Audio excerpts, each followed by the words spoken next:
Hello students, today we study Fajan's rule. Fajan's rule is nothing but smaller the size of cation, larger the size of anion, higher is the covalent character of an ionic compound or bond.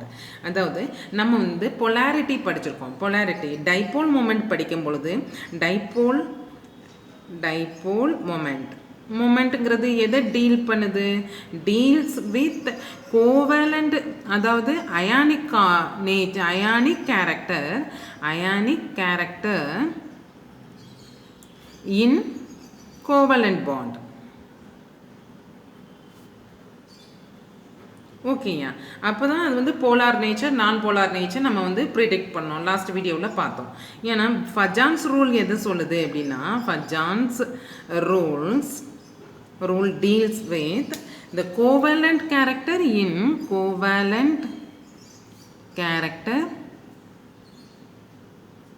in ionic bond. ஓகேயா, இப்போ ionic பாண்டுங்கிறது என்னது? Electrostatic force of attraction between oppositely charged ions. இப்போ இந்த electrostatic force of ionic bond இருக்குது பாருங்கள்.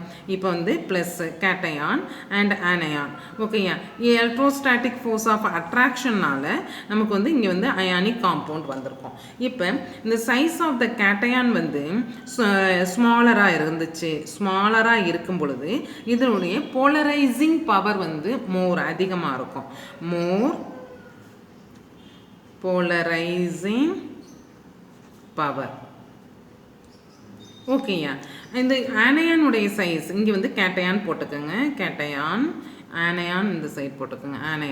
ஆனயான size வந்து large அதிகமாக இருக்கும் பொழுது போலரைசபிலிட்டி மோர் போலரைசபிலிட்டி.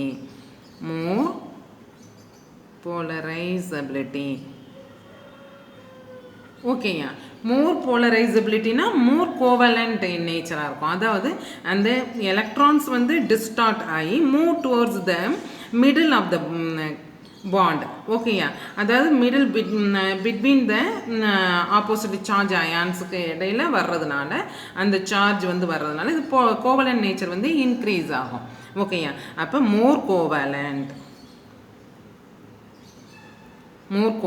In nature. அப்போ மோர் போலரைசிங் பவராக இருந்தால் மோர் கோவலண்ட். இப்போ இது ஸ்மாலர் த சைஸ் இருக்கணும்னா சார்ஜுக்கும் சைஸுக்கும் என்னது?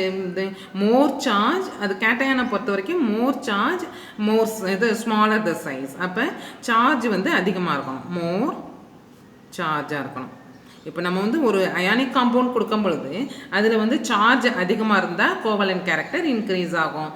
சார்ஜ் அதிகமானால் smaller the size of the கேட்டயானாக இருக்கும். அப்போ more polarising power, more covalent character.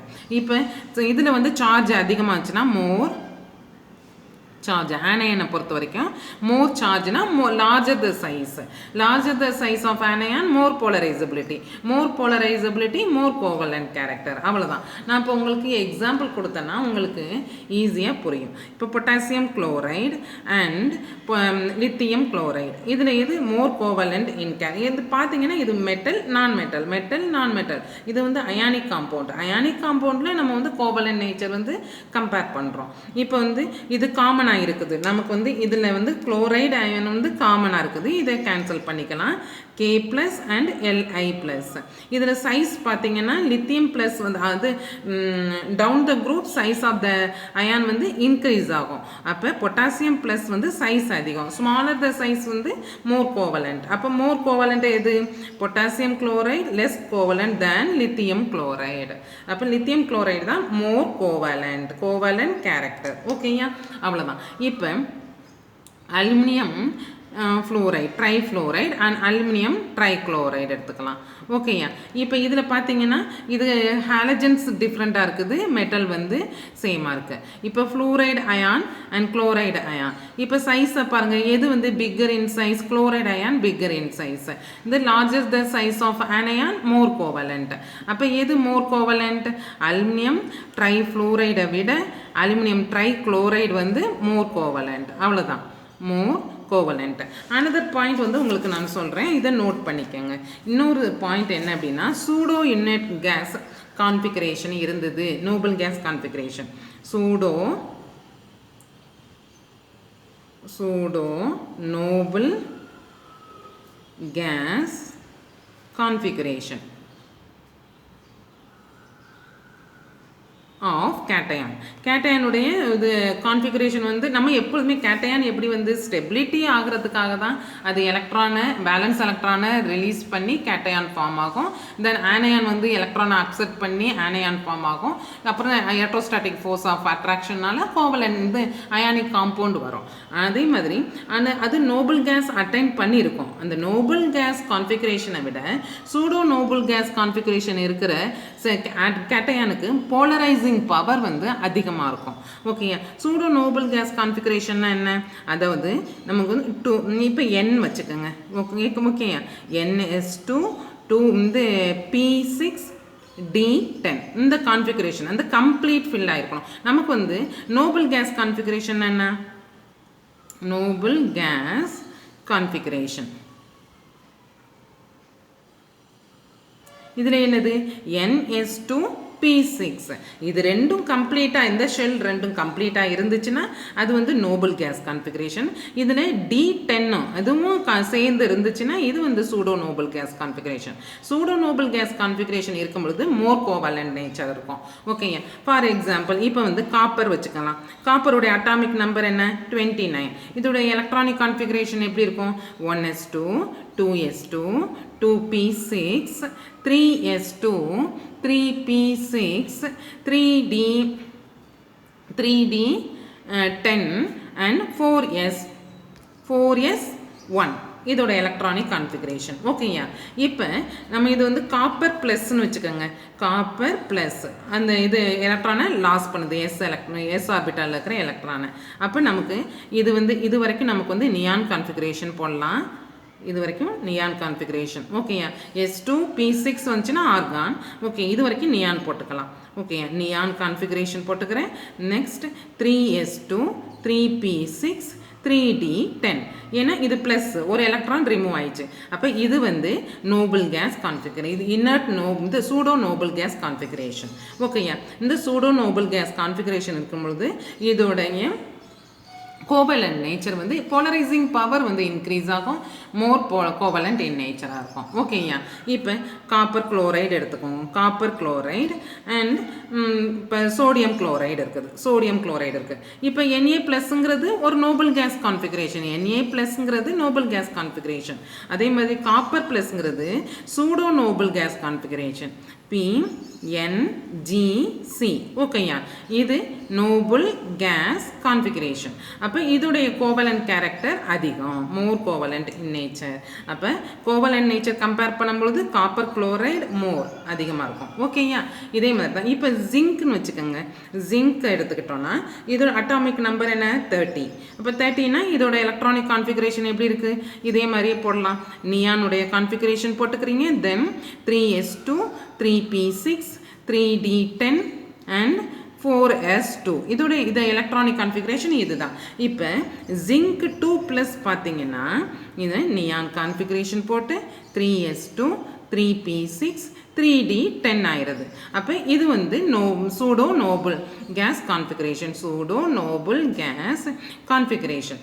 அப்போ இப்போ இது மாதிரி இருக்கும் பொழுது உங்களுக்கு இதோட கோவலண்ட் நேச்சர் வந்து இன்க்ரீஸ் ஆகும். அவ்வளோதான்.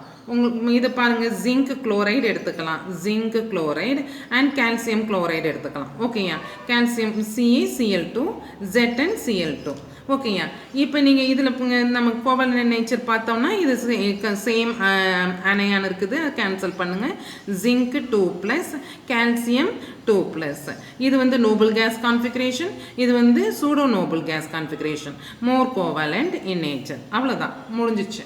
இப்போ வந்து அப்ளிகேஷன் பார்த்தீங்கன்னா மோர் கோவலண்ட் இருக்கும் பொழுது சாலிபிலிட்டி வந்து டிக்ரீஸ் ஆகும். ஏன்னா இது வந்து சாலிபிலிட்டி டிக்ரீஸ்னால் என்னது, இது வந்து போலார் நேச்சர் டிக்ரீஸ் ஆகுது, அப்போ சாலிபிலிட்டி டிக்ரீஸ் ஆகும். Melting point and boiling point decrease ஆகும். ஏன் அப்படின்னா வீக் வேண்டர்வால்ஸ் ஃபோர்ஸ் ஆகும், அப்போ மெல்டிங் பாயிண்ட்டும் பாய்லிங் பாயிண்ட்டும் டிக்ரீஸ் ஆகும். அப்புறம் கலர் இம்பார்ட்டிங் நேச்சர் இன்க்ரீஸ் ஆகும். மோர் கோவலன்ட் நேச்சர் இன்க்ரீஸ் ஆகும் பொழுது கலர் வந்து டார்க் ஆகிட்டே இருக்கும். ஓகேயா, இது வந்து பாண்ட் கோவலன்ட் நேச்சர் இன்க்ரீஸ் ஆகும்போது வீக்கர் தேன் அயானிக் பாண்டாக இருக்கும். தென் மோர் வேலட்டைலாக இருக்கும். அதாவது வீக் வேண்டர்வால்ஸ் ஃபோர்ஸ்னால இது மோர் வாலட்டைல் இன் நேச்சரில் இருக்கும். ஓகேயா, உங்களுக்கு நான் கொஸ்டின் கொடுக்குறேன். இந்த கொஸ்டின் இப்போ இதுக்கு நீங்கள் பாருங்கள். இப்போ சாலிபிலிட்டி பார்த்தோன்னா இப்போ iron FeOH thrice FeOH 2 times. ஓகேயா, இப்போ இது நம்ம வந்து சாலிபிலிட்டி கம்பேர் பண்ண போகிறோம். இது காமனாக இருக்குது, இதை கேன்சல் பண்ணிக்கோங்க. Fe3+ and Fe2+. இப்போ வந்து பார்த்தீங்கன்னா more the charge smaller the size பார்த்தீங்கன்னா சைஸ் இது. ஓகேயா, smaller the size more covalent in nature. More கோவலண்ட்டாக இருந்துச்சுன்னா லெஸ் சாலிபிலிட்டி. ஓகேயா, இது மோர் கோவலண்ட் கேரக்டர் Fe2+ விட. அப்போ FeOH thrice வந்து இது சாலிபிலிட்டி வந்து லெஸ்ஸாக இருக்கும் தேன் FeOH twice. ஓகேயா, சாலிபிலிட்டி. ஓகேயா, அதே மாதிரி melting point and boiling point பார்க்கலாம். Beryllium fluoride and magnesium fluoride எடுத்துக்கலாம். ஓகேயா, இப்போ இது பெர்லியம் 2+, மெக்னீசியம் 2+. இப்போ டவுன் த குரூப் பார்த்தீங்கன்னா சைஸ் வந்து இன்க்ரீஸ் ஆகிட்டே போகும். அப்போ இதுதான் சைஸ், ஸ்மாலர் த சைஸாக இருந்துச்சுன்னா மோர் கோவலண்ட். சைஸ் இது பெர்லியம் 2+ வந்து மோர் கோவலண்ட், Mg2+ விட மோர் கோவலண்ட் கேரக்டர். அப்போ கோவலண்ட் கேரக்டர் அதிகமாக இருக்கும் பொழுது உங்களுக்கு மெல்டிங் பாயிண்ட் வந்து டிக்ரீஸாக இருக்கும். ஓகேயா, அப்போ ஆர்டர் வந்து இதுதான். ஓகேயா, நெக்ஸ்ட் வந்து கலர் பார்த்தீங்கன்னா இப்போ silver fluoride, silver chloride and silver bromide, silver iodide எடுத்துக்கலாம். ஓகேயா, இப்போ இது கலர் பார்த்தீங்கன்னா கோவலண்ட் நேச்சர் பார்த்தீங்கன்னா size of the anion increase ஆகும்பொழுது கோவலண்ட் நேச்சர் வந்து இன்க்ரீஸ் ஆகிட்டே போகும். ஓகேயா, அப்போ கோவலண்ட் கேரக்டர் இப்படி இருக்கும். மோர் கோவலண்ட் மோர் கலர் இம்பார்ட்டிங்காக இருக்கும். அப்போ இது பார்த்தீங்கன்னா உங்களுக்கு டார்க் எல்லோ கலராக இருக்கும். இது எல்லோ கலர். சில்வர் புரோமைடு வந்து yellow in colour, silver chloride வந்து ஒயிட்டு, இது வந்து கலர்லெஸ். சில்வர் புரோமைடு வந்து கலர்லெஸ், சில்வர் ஃப்ளூரைடு. ஓகே, இப்போ நான் உங்களுக்கு ட்ரைவர்சஸ் கொஸ்டின்ஸ் கொடுக்குறேன், நீங்கள் அதை நோட் பண்ணுங்கள். நெக்ஸ்ட் வீடியோவில் நான் உங்களுக்கு இதுக்குள்ளே சொல்யூஷன்ஸ் கொடுக்குறேன். ஓகேயா, ட்ரை பண்ணுங்கள், உங்களுக்கு இட் வில் பி ஈஸி.